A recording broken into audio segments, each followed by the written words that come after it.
Hello and welcome to the Live Streamer Backstage podcast. I'm Alec Johnson and this is a weekly show where I interview fellow live streamers to understand how they're using live streaming as a tool in their business and to discover the tech, the gear and the software that they use to produce great live shows. My guest today is Kirk Nugent. As an expert live stream coach and accomplished content creator, Kirk is passionate about helping small businesses, entrepreneurs and faith-based entities reach the world through live streaming. A great quote from Kirk is that there is no better way to convince potential clients of your abilities than for them to see you display them live. And I wholeheartedly agree with that. And if you want further proof of that concept, you need look no further than the man himself. The care and attention to detail that he puts into his productions is admirable. And if you've watched his show, How It All Works, you'll know that one of the things that makes it so inspiring and motivational is the level of energy and enthusiasm that Kirk brings each and every time. This, of course, in addition to his wealth of knowledge and experience in the live video and tech space. Kirk has certainly been an inspiration to me, in particular with regard to his approach on Amazon, helping me to see that there are alternative types of show that we can stream to the platform rather than just purely selling on Amazon. Indeed, without knowing it, Kirk is partly responsible for this podcast being streamed to Amazon right now. This leads us into the broader message and indeed the title of this episode, which comes directly from Kirk's belief that corporations, no matter their size, should stop selling and start streaming and let the clients come to you. It's this philosophy that I want to dig into today, and there's so much to talk about. So without further ado, let's welcome the geek speaker preacher himself, Kirk Nugent. Hey, Kirk, how are you doing today? Hey, man, I am doing well. Wow. I got to just bring you on the road with me. That introduction was amazing. All right, such a pleasure to have you here. And like I say, you have really been an inspiration with your whole approach to everything, the quality that you bring to everything and the enthusiasm and passion for it too. Yeah, it comes out of me. I wish I could do it differently, but this is just, whenever I talk about live video, I just get so excited, pumped up, man. I love what you're doing in this space as well. The audience that you're building around these platforms that you've created it's amazing. I love to see it in action. People who recognize that it isn't all the highlight reel, right? It's a lot of work, but it's worth the work because of the impact that you have on people's lives. And we just recently had you on our show as well. And I'm excited for people to be able to see some of that content. So yeah, looking forward to this partnership, man. Let's get into it. Cool. I'll leave a link to that the episode that was on of your show as well. I'll leave that in the description, in the show notes as well. Absolutely. One of the things that we discovered in our little chat before that and during and after that as well was that we have a little bit of a sort of parallel path in many respects. We do. in terms of our background. So perhaps you could start by just giving everyone a little sort of overview of your sort of background, your history, and how you actually ended up in this sort of world of live streaming and sort of professional background too. Absolutely. Yeah. Listen, do you have an hour? No. Let me give you the nickel tour, but I am a IT professional by trade and training. Like, I'm a geek, y'all. I break fix technician. I work through all of the different functions and roles that you would have in your traditional IT shop, from break fix to tier 1, tier 2, tier 3, even tier 4. So working on high level projects, business continuity, disaster recovery, that kind of thing. And work my way into leadership in technology. And when I left the technology field, I left from the C-suite. So I was a chief information officer, and a lot of what I took from that was, of course, the benefits of leadership and some leadership lessons along the way that I take with me into entrepreneurship and content creation as well. But the pieces that myself and Alec really resonate on is that we're systems guys, right? We think, live, breathe, eat, sleep systems. And I didn't realize that this was going to be such a massive benefit in the content creator world. I can't tell you how many content creators, live streamers, whatever, even entrepreneurs that I come across. And it's like, have you built a system for it? No. I'm a person where if I have to do something more than twice, I'm probably going to build out a system for it. And it has just served me well over time. But yeah, I left higher ed as CIO and decided to go full force into remote production. I had done a number of things in terms of broadcast back in the day, and just always loved media and video production and all the things. But of course, back then it was a much larger, 10, 15 person team kind of a scenario. And one of the things I absolutely loved is finding out that there are platforms like Ecamm and others that allow you to condense all of that into one computer and with one operator, and you can actually produce a high quality stream. Now, I probably took it to the nth degree, as all systems people do. We go overboard, but I began running a show, and that show quite literally became my portfolio. That show I had clients coming and saying, I want you to run a show for me. This is before I even advertised that I was, open for business to run people's shows. They were like, I want you to run a show for me. And I want it to be similar to like episode 6, season 1 of How It All Works. And I'm like, oh, I still have that design. Sure, we can do that. And I would run the show for them. And it kind of clicked in my mind, like, wait a minute, there's something here in terms of discoverability and credibility. When people see me live, when they see my content, when I'm teaching people on YouTube how to use these platforms, and then of course when they see me doing my show, like Alex doing right now, there's a check boxes start ringing off. This person knows what they're doing. Clearly, I'm watching it. I'm receiving the content right now. So. And it looks good, right? So there's so many different check boxes that people start to check off unknowingly in their mind. Mm-hmm.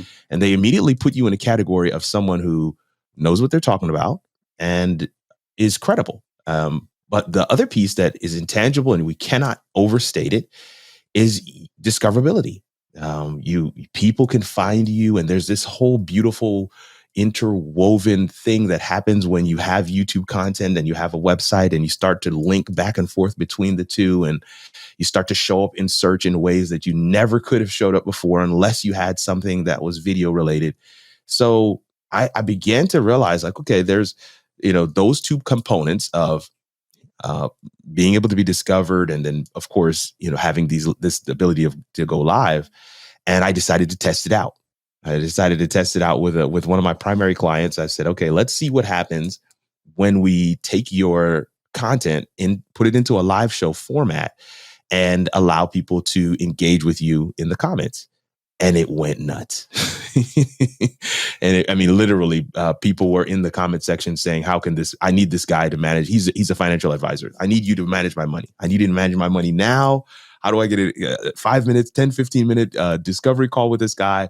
And so I realized, like, this is something that can work. One of the things that my wife and I always say is people have the small business entrepreneurs, coaches, authors, consultants have two main issues.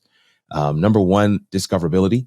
Number two, the need to put out relevant content online. Everybody has to do it. You got to play the game to be able to play on this. You pay the piper to play the game on the playground. And one of the best ways to put out relevant content is to do a live show. Mm-hmm. You can have content for days. And then, of course, that live show doubles, giving you the ability to not only be discoverable, right, but also giving you that credibility. People get to know your personality. They want to work with real people and not necessarily a business or a slogan or a website. They get to know who you are. And especially if they get a glimpse of what you do live, it's something magical that happens, man. So, I know I'm supposed to be sharing a little bit about my background, but that's kind of just bringing us all the way up to current day. I believe that your live stream is your digital storefront, because there is no greater way for people to experience what you have to offer, your service, your product, your platform, than for them to see you do it live.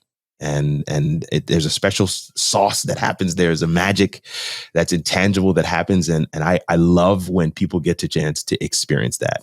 So I try to set up those scenarios day by day. Mm-hmm. There's one thing you mentioned there about, people seeing your personality and that sort of things comes out on live. I think there's one part of this secret sauce of live is that there's no sort of hiding. There's no editing going on, that you're just getting the absolute best possible little clips.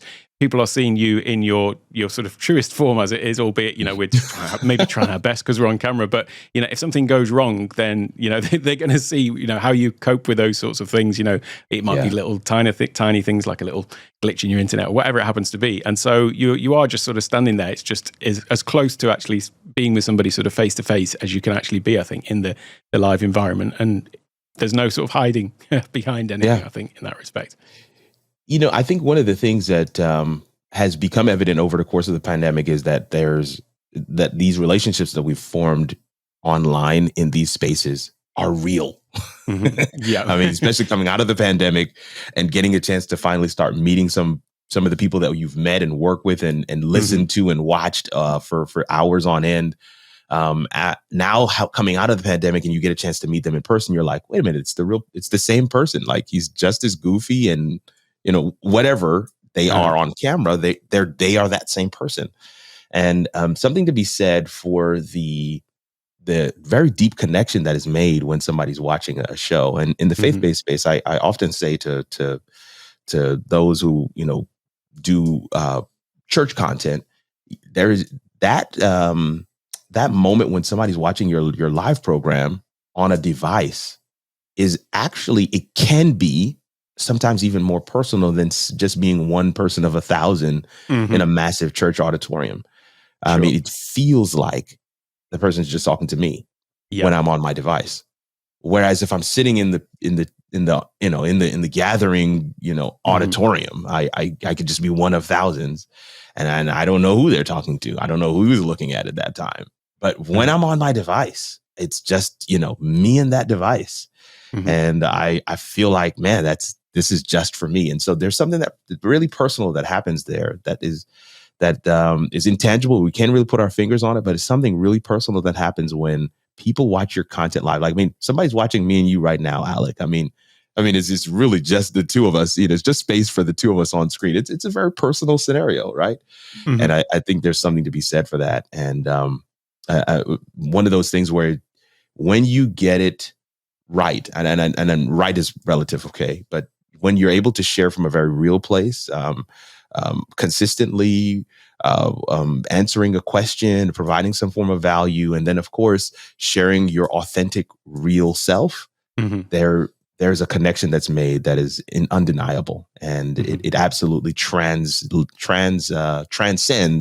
the distance that we share or that we have between one another. Like, where are you right now? I mean, it's amazing all that we're able to do with this medium called live streaming. Yeah, complete opposite sides of the world, and just here, right here, with whoever's watching as well. You mentioned there about answering a question. That's, of course, the other thing about live streaming is that people can just type in the chat and ask a question and get a response back. And from a point of view of coming to a business point of view, if you are talking about products and services and things like that, it's almost like an extra layer then of what's the word for people to be able to just sort of reassure themselves, of your knowledge, your experience. If they've got a question, say, "Oh, okay, well, what do you think about this particular thing?" You've got that aspect to it as well. It's you couldn't have said that any better. There's something you couldn't plan for it because it's not like I submitted my question ahead of time. I just put it in the chat. The question hit me because of something you said, and I typed it in. And then the way you respond to it lets me know, like, okay, this is your bag. This is your area of expertise. This is not something you're putting on. This is not a show. There's no way you could have prepared for my question. I just thought of it myself right now. And how you're able to handle those moments where those questions can be shared and you can respond. I had a client who, when a question was asked, he literally went off script and just systematically broke down a 5-step plan for the answer to this person's question. And by the time he reached step 4, the chat lit up with, "How do I work with this guy? How do I work with this guy? This is crazy." Right off the top of his head, he's got a 5-step plan. Clearly, you live and breathe this stuff. And that's the thing. There's an instant credibility. There's an instant authority piece that comes along with it. And it's actually something that we have to be mindful of, because I sometimes have to say to folks, "Hey, on this particular item, I'm just giving you my opinion."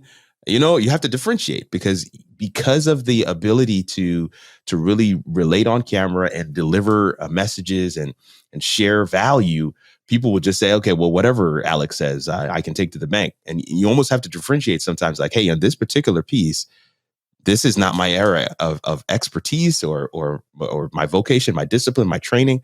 So I'm just giving you my perspective or opinion, but I definitely want to make sure you guys go and do your homework on that thing before making a decision. So there's a responsibility that comes along with being a live streamer, but especially for businesses and brands, I just feel like there is no you first of all, if you have a live show and you're not engaging the comments, you're missing 90% of the benefit. All right. 90% of the benefit of having a live show is that your comment section is helping you to inform what we're going to talk about today. Right. So always advise clients, like, leave some space. You got an hour live show, maybe not 10 questions, maybe 4, right? Like your guest may get on a roll and start answering other stuff and sharing other things. And you want to make sure you have latitude in the schedule to get to everything, because that's the value proposition. You told people in your description and your title, this is what we're going to touch on. And you want to make sure you deliver on that value. You never want to close the show without actually delivering on what you said you were going to deliver on. That's the consistency piece. But then you also want to make sure that the audience, those who are there live, are part of the show. Anybody that watches this after the fact will also be able to hear the voice of those who were there live. And when so-and-so asked that question while they were live, they asked that was me. That question, what they asked, that's exactly what I was thinking at the time. I'm so glad that they asked that question. And I'm even more glad that those who were on screen answered the question. And the way that you answer the question a lot of times can be the difference between somebody booking a consult session, right? Or signing up for the inquiry card or whatever it is for your business and not doing that. So making sure you take advantage of that live interaction is critical for businesses, brands, thought leaders, coaches, consultants, anything you're trying to get out there. You want to establish yourself as a leader in your space. Live is one of those cheat codes that you cannot avoid. You cannot overlook. It is definitely something you want to have as part of your arsenal of tools to be able to get yourself out there. And with so few people actually doing it as well, it's such a huge opportunity to sort of set yourself apart from all the majority of folks who aren't doing it at all. I just want to take a moment to talk about Ecamm Live. This is the live production Mac software that we're using to live stream and record this podcast.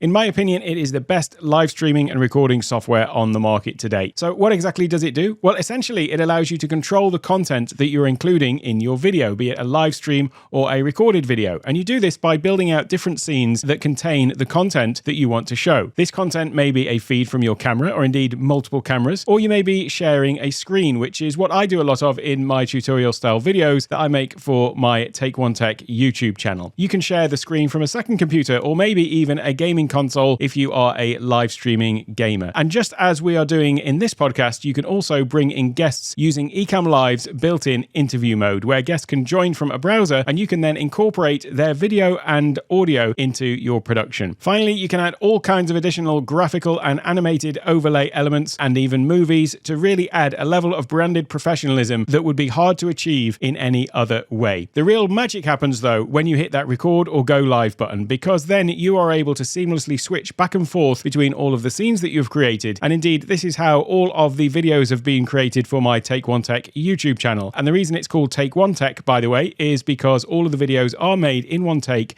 with no edits. I just hit record, make the video, and as soon as I hit the end recording button, the file is there and ready to be uploaded straight to YouTube. What I love about Ecamm is not just the ease of use that it has when compared to other live streaming software, but also the greater flexibility it gives in terms of layouts and designs that you can create for your shows when compared to some of the hardware streaming solutions. And one thing that makes Ecamm great specifically for podcasts is the fact that it has the ability to record isolated audio tracks. So once we finish recording this podcast, I'll have a separate audio file for me, my guests, and any other audio tracks that have been a part of the recording. That makes the editing and repurposing of the content for the podcast so much more streamlined. It does have another little trick up its sleeve though, and that is its virtual camera feature. This allows you to take the video output from Ecamm Live straight into communication apps like Zoom, Microsoft Teams, Discord, and so on. This means that rather than just appearing in Zoom meetings with a regular camera feed, you can now show up with all of the amazing production values that Ecamm Live gives you and deliver that straight into your Zoom meeting. And trust me, when you rock up to a Zoom meeting with Ecamm,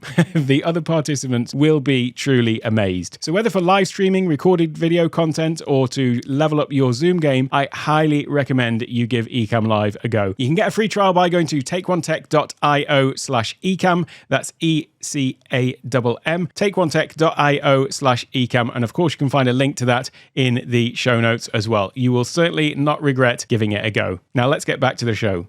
Now, when it comes to like working with people, then there's obviously they're bringing to the table all of their experience. You know, they know what they're talking about in their field with their business and all of that kind of thing.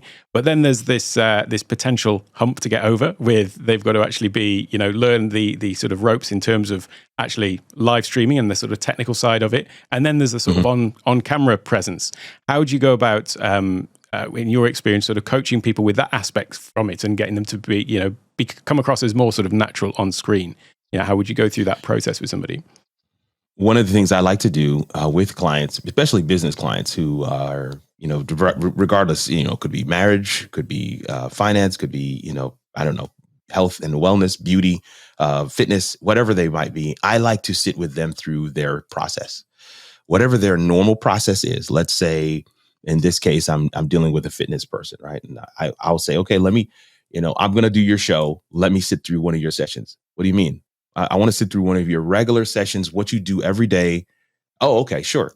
And when I do, I'm saying this generally because, of course, I'm trying to walk people through a process. But generally speaking, I get a sense of where their sweet spot is. Mm-hmm. I get a sense for where, when they get into their zone, they're comfortable. And once I know where your zone is, and this is what I say to folks who will tell me all the time, I'm not a public speaker, Kirk. I don't like being on camera. I'm not a public speaker. I don't like speaking. And they're saying that they don't like speaking to me while speaking. Right.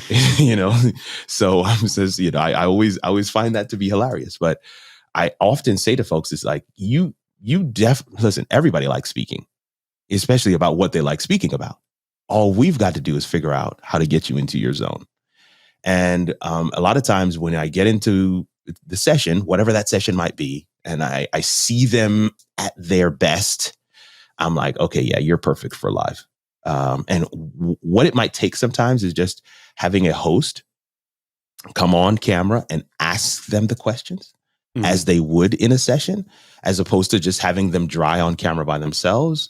Or sometimes it may, there are many different ways to go about it, but the idea is, it's your cheat code. It's your up, down, left, right, A, B, start. It's your, how do you leapfrog all of the other stuff and slide into your sweet spot, slide into your comfort zone where you can deliver your best version of yourself. Because these people that we're talking about, these businesses, brands, coaches, consultants, these are people who have clients. They're experiencing some level of success already. I'm simply saying, if you want more, add live streaming. Now, if you're brand new, we can talk about different strategies there as well. But the one of the main things that I try to do is I don't leave them on camera by themselves to begin with. I try to incorporate a host, somebody who is a lot more comfortable with being on camera. Sometimes it is me, but a lot of times it's not. But I try to have somebody who can speak their lingo and then just kind of talk with them, pose the questions. I let the client, these are some of the questions I want to answer. Perfect. And you bring somebody on there that's going to really engage with them, allow them to have that natural conversation style and vibe. And once they get comfortable, they go, man. I'm telling you, when you get people into their zone, I'm literally off camera, like, hey, we got to move on. We got to wrap this up, because they get comfortable. They really do. And it gets to the point, I think there's so much more to this space of, stop selling, start streaming, and let the clients come to you. There's more to it. Helping people, business owners, entrepreneurs understand what is the configuration. What do they need to do to get to that space where they can be comfortable? And once you help them do that, they can generally find their way back there themselves. I've multiple clients who started off just like this with a host that was asking them questions, and now they're solo, like just them on camera, and they're answering questions, and they love it. So it's possible, but there is a little bit of a process to go through, and again, with anything, you want to identify right at the outset what's the goal of what we're doing here. What do we want to achieve? What is the audience that we want to build around this particular brand? And who is that avatar? What are some of the things that we're going to need to address for that person? So there's a level of intentionality, right? Systems, as we talked about earlier, that I think it definitely goes into it, but it is not hard. In my opinion, it's a lot easier than picking up the phone, cold call, to try and get somebody to be interested in your product. Having this content out there not only gives you that discoverability factor, it also helps people to know what it is you do and that you're good at it. Invariably, what will happen for a lot of clients is somebody who knows them, who is already a client, will come in the chat and be like, "Oh, I'm so glad you're doing live because I keep on telling my friends about you. You're so great at what you do." And now they get a chance to see what I experience every time I come to your office. You see, so what we're trying to do is really just take that session that they've already perfected. Take that time where they're answering off the cuff with the client one-on-one. We're trying to mimic that in the live streaming space, allowing them to really shine. I mean, there's a reason why their clients still come back. There's a reason why, they're in business and they're experiencing the levels of success that they are experiencing. We want to simply capitalize on that and bring it on screen so that more people can understand what they're missing out on and pick up that phone and say, "I want some of this magic to work on my behalf." You mentioned there about other people in the chat. I mean, that's the other thing is you've then got a community aspect to this as well, which is a huge thing where you end up with your clients become your community as well, and you've got advocates basically in the chat as well that will be singing your praises as well about the things that you're talking about on the live stream. So that's absolutely not to be overlooked as well. Yeah. It's a huge part of your brand. Your audience is huge part of your brand. It's the voice that is second only to your own is your audience's voice. And you want to make sure your audience voice has a place that's prominent, that can be heard, that, can be experienced. There's some, the workers, as I call them, this my crew, they are something else. They're a hilarious bunch, and I love them. And there's so many times where even in the comments on YouTube, someone will say, "Hey, Kirk, I didn't like this," and they will go after them. Right? I mean, there's just something to be said for, and it doesn't mean I'm perfect. There are times where I get things wrong, and I try to share that as much as I possibly can. From that vulnerable, real, authentic perspective. But there's also that fear and trepidation, like, oh, if I go live, I'm kind of putting myself out there for everybody to judge me. Well, listen, I don't want to sugarcoat it. You're live; anybody can watch. But on the flip side of that is nobody can watch. Right? The only way that anybody can see you at all is if you put something out there. And when you put something out there, unless you do it right, what are the chances that millions of people are going to watch? Right. So we have to temper that. We have to balance that thing. It's like, oh man, if I put it on YouTube, that's public. The whole world can see. Okay. Yeah. I actually want the whole world to see, and I haven't figured out a way to get them to come watch yet. So you know what I mean? It's like, so let's temper our expectations here. You're not a celebrity or, anything like that. So you don't have a draw that's innate. You've got to let the algorithm work for you. You got to, do all of the things that make the algorithm jump on your side. And then be consistent. Keep putting out more content.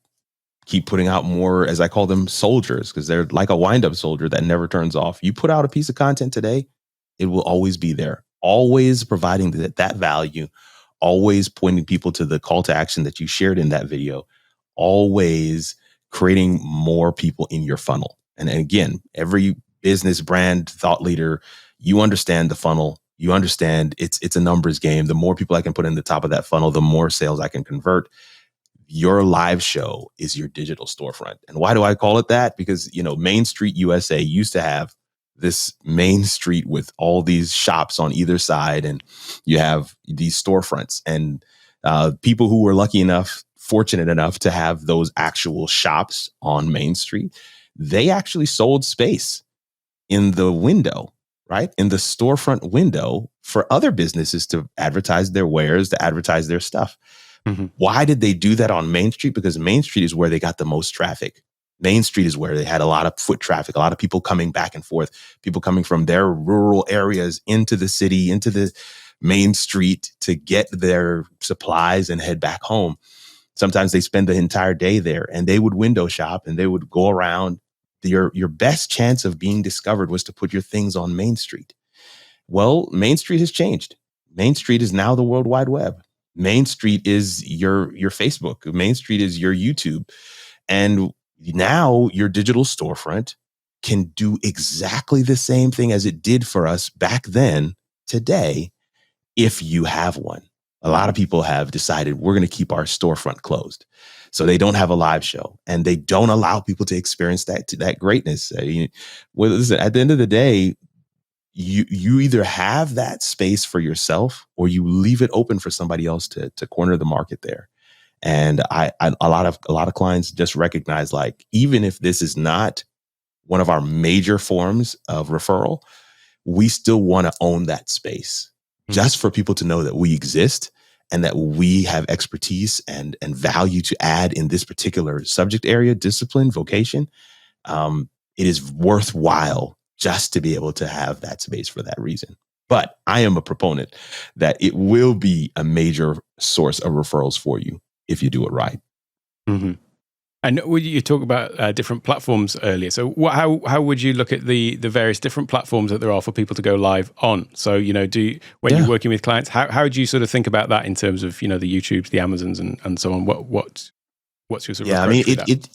The approach is similar to a content creator. It's about your target audience, who that avatar is, right? So, and a lot of companies already know, what their core demographic is. Yes, most people, have sales across a broad spectrum, but there is a gathering, right? A median where they're experiencing a lot of success. Wherever that audience is, let's say you're popular among, millennials or Gen X, which is my generation. Well, you probably need to be on Facebook, because that's where my crew hangs out. If you're a business brand and you really want to push business concepts and that kind of thing, well, then you need to be over on LinkedIn, because that's where that audience hangs out. Your audience really determines those things. But here's what I always like to say to folks. YouTube is the given, y'all. don't YouTube is not one of those, oh, well, I'm not certain if my audience is there on YouTube. That is the given. All the other platforms, we need to decide whether or not your audience is there in large numbers. So if you're looking for that very, very young crowd, you probably need to be over on Instagram, TikTok, because that's where they are. They're not really on LinkedIn as much. They're not really on Facebook as much. But here's the clincher. Everybody's on YouTube. It doesn't matter the generation, demographic, doesn't matter your background. Everybody's on YouTube. And because YouTube directly plays into your search engine optimization, you just want to have that space on YouTube. Even if you're not growing there, even if you're not getting a lot of views there, you want to have it there so that the links can go back and forth, so that you rank in search. YouTube is just like your video repository. You can grow there. I'm not saying that you cannot experience success there as well, but YouTube is the given. All the other platforms, in my opinion, is where you would need to okay, well, what is my audience? Mm-hmm. What is my audience? I'm looking to speak to women between the ages of 35 to 60. Okay, maybe you need to be on Pinterest. I'm throwing something out there. I don't know that that's the platform that they're on, but I'm simply saying, once you identify who your core avatar is, then that will inform which one of these platforms or destinations you want to make sure your live content is pushed on as well. Mm-hmm. Yeah, that's such a big thing, that YouTube is obviously, it's a video platform. People are there to watch videos, whereas not everyone on LinkedIn is there to watch a video. They might be there to just read and so on. But One of the things about LinkedIn, so that's something that I'm streaming this to right now. And it's, to be honest with you, LinkedIn is a platform that I neglected from a business point of view as well for several years as well. But live video is becoming more prominent on LinkedIn as well now, more so than it was just a few years ago. And it's been really interesting to see that. And what's been your experience of LinkedIn video? Have you got any sort of observations that you've made about things that are changing there? I think what we know to be true across social media is that live video cannot be ignored. Right. That's what we know to be true. That's not the Alec and Kirk thing. That's not a LinkedIn, YouTube, Facebook, Twitter thing. That is a worldwide thing. Live video cannot be ignored. And I think while you are saying that LinkedIn has been an area where you have neglected, but I'll be honest, I think LinkedIn also neglected live video. Mm-hmm. So I think LinkedIn is at a space where they've realized, okay, live video is a major thing. People spend 4x times on live video than any other kind of video. And so now we want to get into the playground. But they've got a long way to go to get things to work smoothly. Comments and that whole thing is not as smooth as it needs to be. The whole experience, even just some of the technical settings in the background, they've got some work to do to fine tune that thing. If you would have talked to me 2 years ago, I was saying something very similar about Facebook. They needed to really work on their video stuff. They have at least done 1080 and some other things. They've tried, but another major problem with Facebook where video is concerned, live or whatever, you can't find the video a week later. You cannot find it. You can't find it. And so these are some of the challenges. Very similar on LinkedIn. Is the content evergreen? We don't know. And so because this is still very new for them, the playbook keeps on changing even for us. So what I would say on LinkedIn is it is a necessary platform for anybody that wants to be, credible in business. But where live video is concerned on LinkedIn, it's still a growing thing. It's a growing activity on the platform. And I would really love to see them, have some dedicated plans and growth steps towards getting that thing out there. But again, it is for us to do the work of tagging it and sharing it and doing the things. We never can tell if something will hit. I do have a client who has their primary show is on LinkedIn, and it does well. It does well. I have no idea why it does well. I wish I could duplicate it. I've been studying and looking like, okay, what is he doing here? Mm-hmm. And maybe it's just because of his popularity on the platform. Sure. I don't know. But again, I'm more than willing to say LinkedIn is one of those that I haven't figured out either. It is a necessary spot, but I haven't really figured out exactly what that process is. Some of the other platforms are a lot more defined. Right. One of the other ones that is, LinkedIn, I feel a little bit like almost an early adopter with it because there aren't so many people doing stuff on there. One of the other ones that is in relative infancy as well would be Amazon. And, I mentioned in the intro, that's something that I've taken a great inspiration from you with what you're doing on there. And this whole idea of, we got Chris Stone in the comments as well and had him on, just spoke to him last week about this and another inspiration for me. Nice. But it's this idea of, not having to think about selling, and your whole thing is stop selling, start streaming. Mm-hmm. This different idea of things you can do on Amazon. So perhaps you can talk to that and your sort of approach to Amazon and how you recommend other people approach this.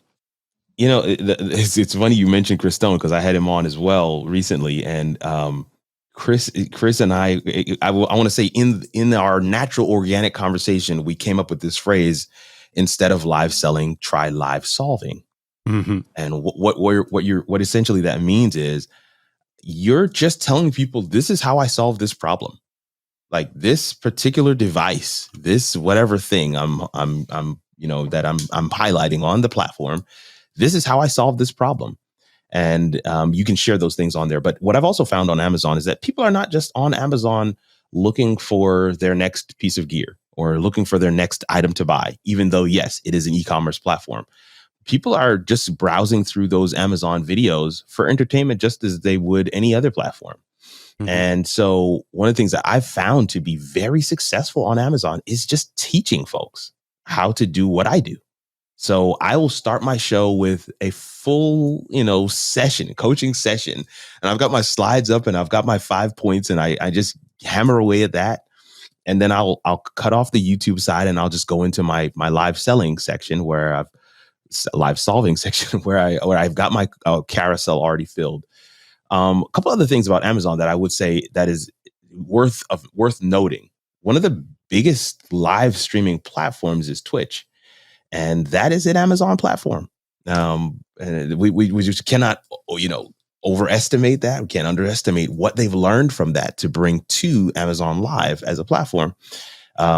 Secondly, Amazon Web Services, right? AWS is something that we all know is like the backbone of like almost every video like StreamYard servers on AWS, right? That's what enabled them to scale as big as they did at the time. And so we're talking about a company who, while yes, we know them to be the live shop, the e-commerce platform of the 21st century, right? Amazon is it, no doubt about it. Go to Amazon for your underwear and for your new TV and everything in between, literally A to Z. But they have had a foothold in this production video platform space for a very long time. Them opening up their platform to have what I call a crowdsourced home shopping network is a phenomenal idea. And they were able to bring to bear so much of the things that they've learned from their previous experiences as a video supporter, as a video enabler, right? As with AWS. And then of course, with Twitch as well. I mean, there's so much that they learned from that platform as well. So those are some of the things I want to share there, but I would also just add, I mean, in terms of live selling and live, stop selling, start streaming, it is one of those platforms because it's new. You have this high discoverability factor because it's new, right? A lot of platforms that are established, TikTok is another platform that I always tell folks there's high discoverability, but you as the brand, as the talent, as the small businesses, whatever, you've got to have your systems in place so that when you experience that discoverability, that people have places to go. Nothing worse. I mean, I had a good friend of mine who had a video that completely unintentionally just went gangbusters on TikTok. it just went bananas, and he just had nothing in place. He could not take advantage of the moment. Couldn't take advantage of what was happening. Couldn't take it. Didn't have a call to action in the video. Had no links. So millions of views has actually netted him no new subscribers, no new people joining his mailing list. No. Nobody at the top of the funnel, meaning there's not people to sell to, right? So you cannot create a steady stream of referral-based opportunities if you don't have those pieces in place, those systems. That's what we started talking about at the beginning of the show, but those systems are super, super critical. And so the large discoverability factor is a major piece to consider when thinking about, okay, what platforms do I want to choose? Amazon is one of those that's very new. And so because you have the ability to be discovered, that may be one that you want to look into to include in your overall, operations or strategy, I should say, in terms of live. It's the thing there about having the systems in place. That was one of the first things I did when I was sort of planning out my starting on YouTube. Was I spent a good month just trying to get all of those different things in line from the outset, so that it was even just from the first live stream, which was to nobody watched it. It was that first thing, getting those things in place from the beginning is. It's certainly a thing. And when people talk about, starting live streaming, and people say, oh, just start with your phone or something. I'm actually not of that opinion. I always think, take at least a little bit of time to do some planning, but just set a deadline for when you're going to go live and give yourself that time to sort of get set up at least. I'm in agreement with you. I know that, people come at the whole, content creator thing from different angles. For me, I stumbled in. I had been doing YouTube for some time. I was vlogging my fitness journey on YouTube for years. This is back in 2013, 2014, somewhere there. And not really a lot of subscribers, but if they're still on my channel. If you go back far enough, you'll see those videos are there. 40 pounds heavier. So you'll see those videos are there. And, there are some early videos when I started to really teach people on how to do stuff with live streaming that really did very well. And I will tell you that I wish I had systems in place, as those same videos still do very well to this day. And because they do very well, and I don't have, I've updated the description now, but I wish I had something in the video. Like, got you. Yeah, me too. Something that I said in the video that could help people to get into the funnel and experience all the things that I have to offer. So, there's something to be said for preparing for success, as they say, right? For preparing for it, expecting, great things to happen, even though, yes, you shouldn't set that bar of expectation too high for your first live show. But you do want to have some of those systems in place, because it is critically important. Because when it does, you can't tell when it's going to happen. You don't know what's going to be the factor, what's going to be the thing that will have you jump from 2 people watching to 50, or have a video or a previous live show go in your own version viral. If I get 2,000 views on a video, that's viral for Kirk. So, viral is relative. I want to, make sure that that's out there. I can't serve 2,000 people. It's what, I always want to make sure that people get 150, 200, 300 people watching one of my videos. That's a lot of people. And if even half of that amount of people, even 20% of those people come to me looking for services, I don't know if I can serve all of them. I always want to keep that in mind, because people are like, well, I didn't get 1 million views. Can you serve 1 million people in your business right now? Yeah. I don't know that that's true. So we just economies of scale, setting that expectations and keeping in mind, like, okay, yeah, I could take on maybe another 10 clients right now. And if live streaming can give me those 10, it's worth my time. You see, it's a really great, it's worth my time. That is. Yeah. It's worth my time. It's worth my efforts, worth my energy. And if it does even more than that, it's even better. It's like, because now I have a great problem. I may need to hire on some more people. I need to expand my team. But if live streaming can help, and you get to set that, I hate to put it that way, but yeah, you get to say no to some of the clients. Like, I can't take on anymore. One of my business coaches says to me, he says this thing. He's like, my price for the first client and my price for the 10th client are not the same price. Yep. I need that first client. I don't need that 10th client. I don't need that 10th client. And so that 10th client, they're going to pay more. That's a free one for those that are out there. That's such a good little nugget of wisdom there to wrap up the sort of the overall sort of background side of things. I do always like to leave a bit of time to go and have a look at your streaming setup, because obviously if people want to find out how to do all of this stuff and get a plan in place, then they need to speak to somebody like you. But it'd be great as well, whilst you don't need all the gear to start with, it would be great to see like how your setup is at the moment, and what have you got in your studio, and what's your current setup? Well, one of the things I want to say right before I show the background shot is when you're setting up your space, you do want to have something that's personal to you. I always do that when I'm walking somebody through a studio build out. I'm like, I'm not a big fan of virtual backgrounds and green screens and stuff like that. But if that's you, then that's cool. But even while you do that, make sure that the picture you put behind you is something personal to you. Make sure that your green screen is lit well, so that the key from your virtual background is done well as well, so your fingers don't fade away when you do stuff, especially if you're an animated speaker like me. So I wanted to say that first. What you see behind me right now, the pictures on the wall, the items on the bookcase on either side of me, these are all things that have personal meaning to me. I've come in on a live show as a guest, and somebody says, "Hey, what's that thing behind you?"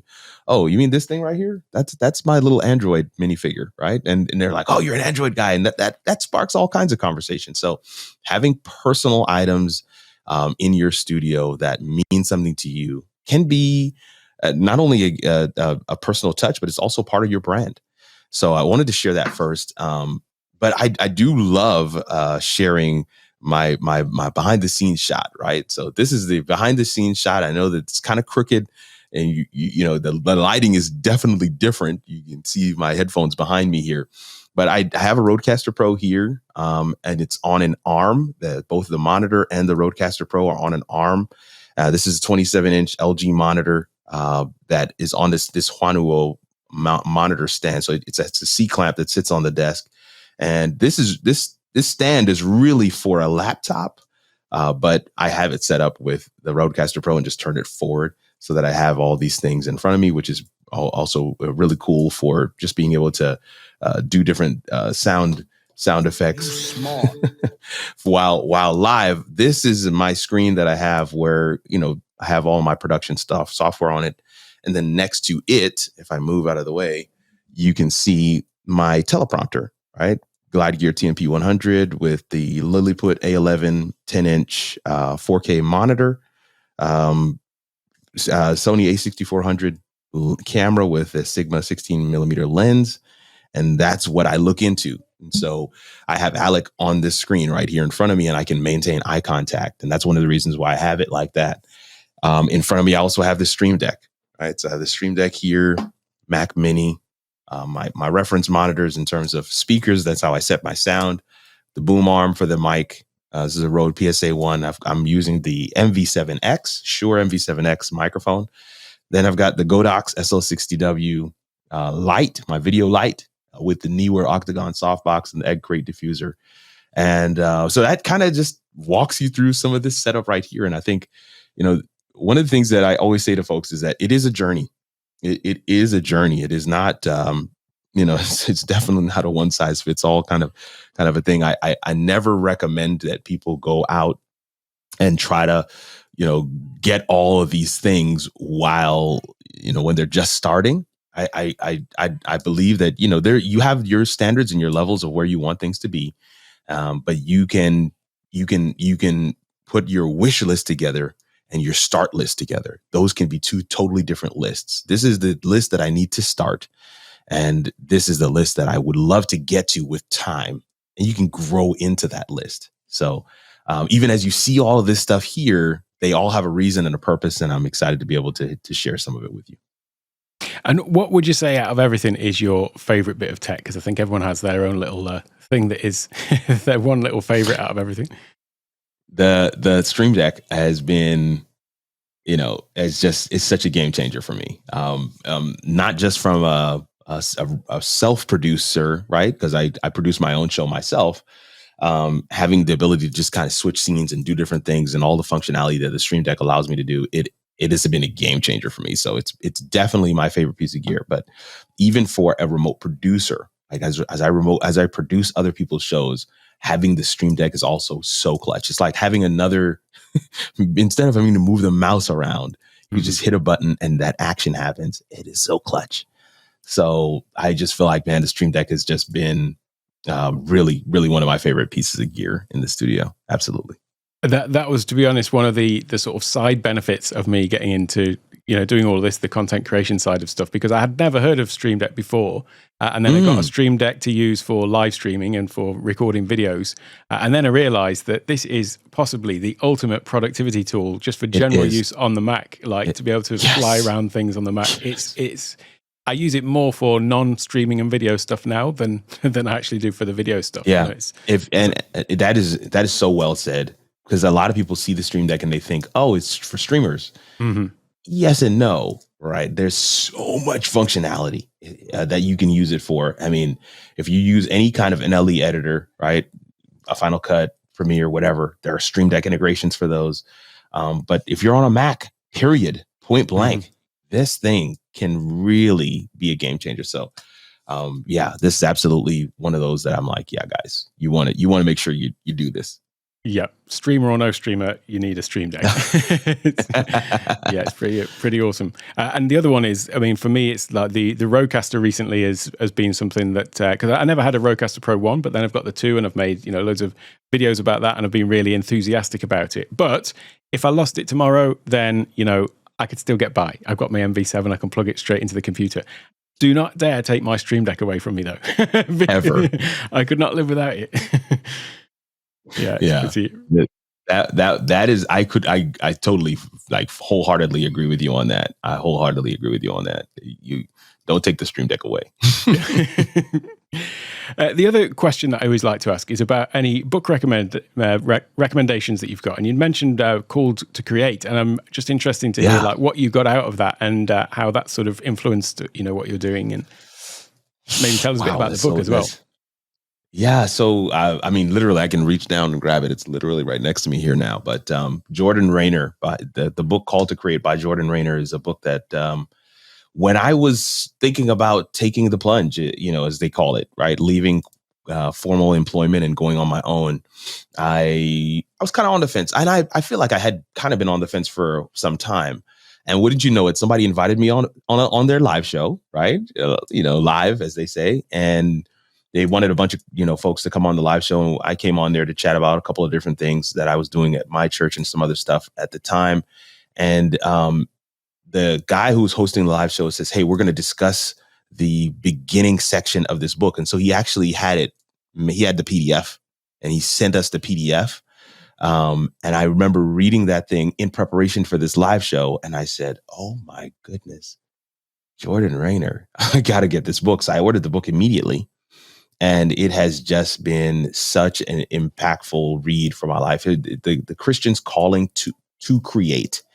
Called to Create is the name of the book. And Jordan Rayner kind of goes through the whole concept and idea that God is an entrepreneur, right?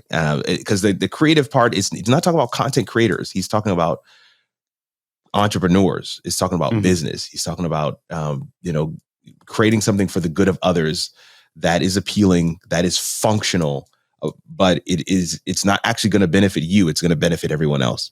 And that is like the definition of what God did as he stepped out onto nothing and created the heavens and the earth. And so, but it's just, as a believer, it was just such a impactful read for me. And it really helped to kind of put a lot of puzzle pieces in place for me to make the decision to ultimately go on my own and pursue some entrepreneurial goals. And of course, content creation as well. So it was pivotal for me. And I often recommend it as one of the top books on my read list. There's others, but I really would love to focus in on that one. Yeah. Mm-hmm. I love that the whole idea as well. It does really translate nicely over into content creation. Is this whole thing of actually you're putting stuff out there for the benefit of others, and that comes around to the whole sort of a bit like the Give First economy by Kirby Hasseman, which was one that James Hicks mentioned when I had him on as well. And it's this whole thing of just creating for the benefit of others, and then what goes around comes around ultimately. Comes around, yeah. Yeah, that's so good. It's just so good. It's something that he has stamped in us, the ability and the innate calling, the innate desire to create. So it's just amazing. It's just amazing, man. Listen, I have I was trying to figure out if I could do it, but I think I figured out how to pull up an old picture of my studio. If you want to see that, I think it would be pretty cool to kind of show that. Let me see if I can. Let me see what we got here. Old studio. It's always good looking at the sort of before and after, the evolution. You were talking about green screen earlier. I mean, I started streaming from the back corner of our basement with a green screen so that I didn't have to bother making it into a full studio space. So all of the first sort of 6 months of my YouTube videos were all just, green screen background until I eventually moved out and set up this actual dedicated space. But well, this is it right here, right? So this is it right here. Did it change? Okay, good. Oh yeah, cool. This is a picture of what it used to look like. This is the exact same room that I'm in right now. I'm literally just sitting on a table in the middle of the room. I've got 2 lamps that I stole from my daughter's room, sitting on either side of the laptop. The laptop is just sitting in the middle of the desk, and this was a live show. I took this picture while live. That's great. So this is something I wanted people to see. Here is another example. This was me right next to the kitchen, right next to the refrigerator in the kitchen downstairs in our home. And you can see the microphone and the camera and stuff there. It's gotten a little bit more technical, but it's still very modest. I didn't have a dedicated space. So that was where I was fun. Here is another version of the studio where I actually have I cleared out the storage closet from my storage unit and set up the computers and stuff in there. And so this is where I was streaming from for a time. And I just love showing these because I want people to see the progression. It didn't start where you see me now. And it wasn't like, I just decided one day to just buy a bunch of things. I have constantly been kind of repurposing. And over time you realize like, oh, let me put some lights in there. And I painted it studio gray and, get a lamp behind me. And, things are changing along the way. And you can you can see it and you can be, oh, okay, well, man, all right. And I actually missed that space. I missed that space. That was a fun space to be in. So, and I used to produce a lot of shows from there. This is me producing 2 shows at the same time. Don't do this at home, y'all. But that sounds tricky.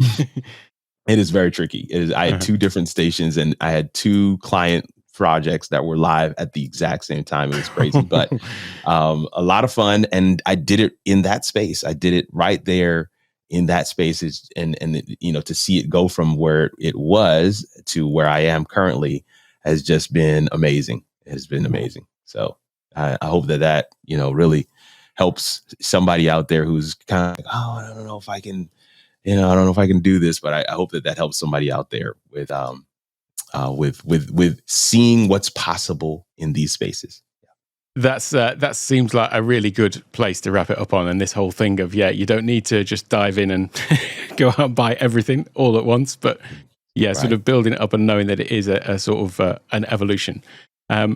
Is there any sort of last final words of wisdom though, apart from obviously to come and connect with you for anyone who wants to level up their business skills through live streaming, but any other sort of final little points that you'd like to leave people with?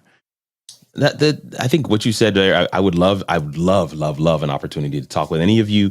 Definitely grab 15 minutes off of my calendar. I know Alex going to, put the link there for you guys to grab it. 15 minutes, you can grab that. We can chat it up, hear what your vision is and what are some of the things you want to accomplish and see if we're a good fit.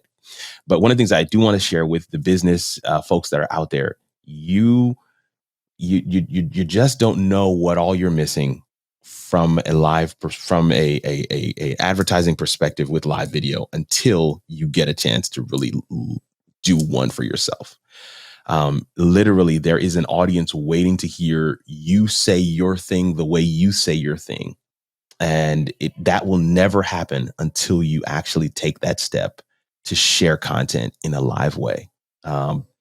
Your live stream is your digital storefront. And there's really, truly no greater way for people to experience. They don't need the taste test when they come to your live show. They're ready to work with you. Like, this is a live lead. Anybody in sales knows, like, that is the hardest lead to get. The cold lead is usually the standard lead. But when you can get folks who have already experienced what they need to experience to make a decision, those are the people that you really, those are the types of leads that you're looking for. And that's the kind of lead that you get from live video. That's such a wonderful bit of wisdom to leave folks on. And as you say, I've left links to everything, everywhere that you can connect with Kirk in the show notes and in the description as well. So be sure to go and check that out.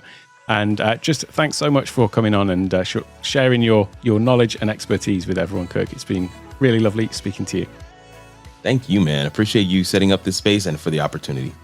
So thanks for tuning in. And next week, I'm going to have another great guest, obviously talking about more great live streaming content and live streaming topics. Thanks so much for listening. If you'd like to connect with me as well, you can obviously head over to the description and find all the ways there, or head over to my website, takeonetech.io, to find all of the things down there as well.